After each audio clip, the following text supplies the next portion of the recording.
Две посылочки наши. И укроп, блядь. Ну ничего, ничего.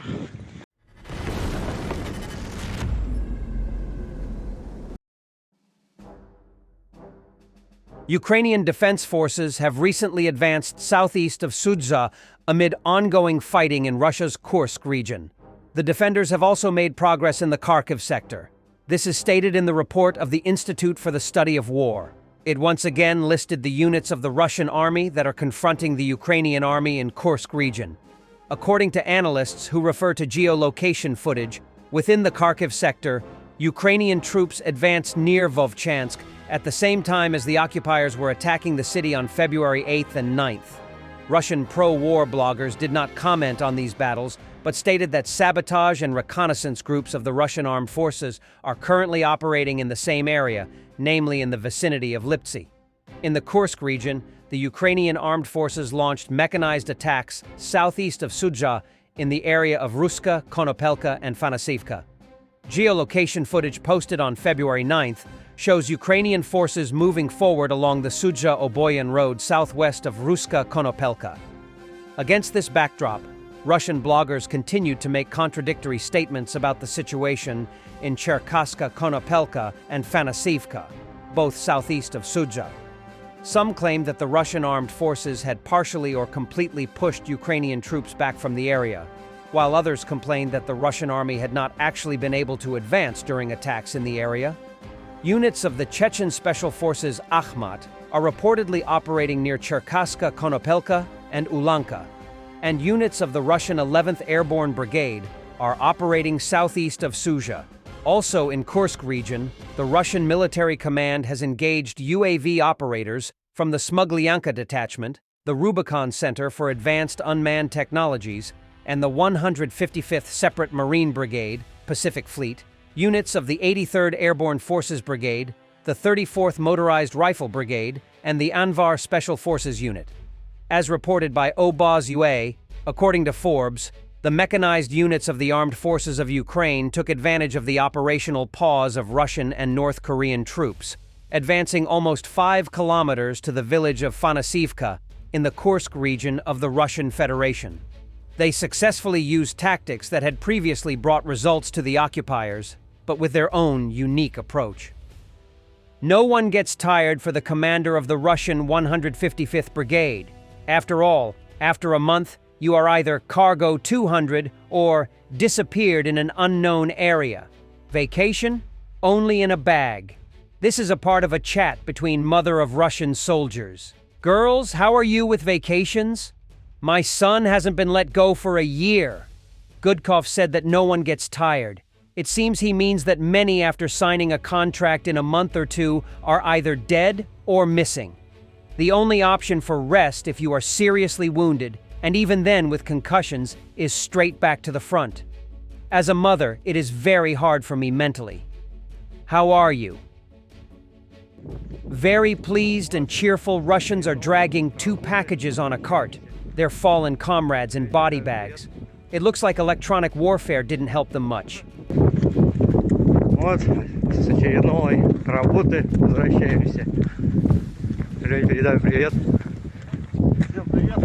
Все уже почти отработали, осталось только на нуль выйти и все. Мы дома. Там хохол лежит. Две посылочки наши. И укроп, блядь. Ну ничего, ничего.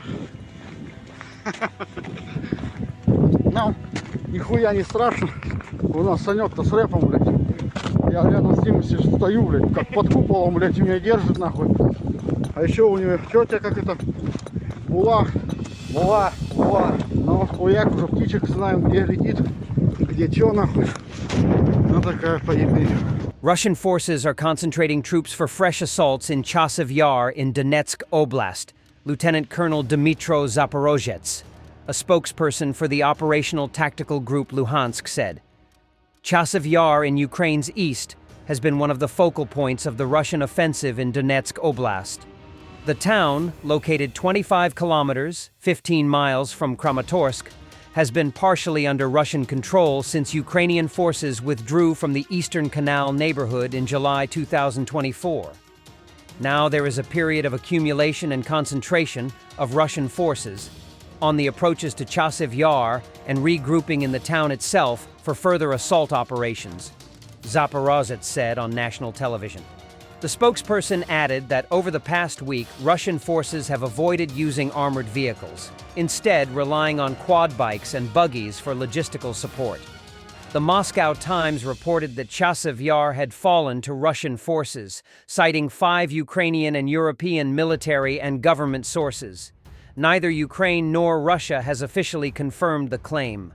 Comments from Ukrainian military officials, OSINT analysts, and even Russian military bloggers indicate that intense fighting continues in the town. The battle for Chasiv Yar has been ongoing for months, with Ukraine's forces slowing Russia's advances through brutal street-to-street combat. Despite Russian pressure, Ukrainian defenders resist, preventing a rapid breakthrough. Very pleased and cheerful Russians are dragging 2 packages on a cart, their fallen comrades in body bags. It looks like electronic warfare didn't help them much. Finland will conduct its own investigation after an explosion in a tanker in Russian Ust-Luga, Finnish Prime Minister Petteri Orpo said. According to Orpo, Finnish authorities are investigating the situation. Finland has increased its readiness to respond to oil spills. A day earlier, Rosmorek said there was an explosion in the engine room on board the Koala tanker while the main engine was being prepared for operation. The Finnish border guard deployed patrol aircraft over the Gulf of Finland, the agency said. As of the evening of February 9th, the border service officers found no signs of oil products in the waters of the Gulf of Finland. On board the tanker is, according to various sources, from 100 to 130,000 tons of oil. The vessel sails under the flag of Antigua and Barbuda. Its crew consists of 24 people, 4 Russians, 8 citizens of Georgia, and 12 Indonesians. Finland will conduct its own investigation after an explosion in a tanker in Russian Ust-Luga, Finnish Prime Minister Petteri Orpo said. According to Orpo, Finnish authorities are investigating the situation. Finland has increased its readiness to respond to oil spills. A day earlier, Rosmorek said there was an explosion in the engine room on board the Koala tanker, while the main engine was being prepared for operation. The Finnish border guard deployed patrol aircraft over the Gulf of Finland, the agency said. As of the evening of February 9th, the border service officers found no signs of oil products in the waters of the Gulf of Finland. On board the tanker is, according to various sources, from 100 to 130,000 tons of oil. The vessel sails under the flag of Antigua and Barbuda. Its crew consists of 24 people, 4 Russians, 8 citizens of Georgia, and 12 Indonesians.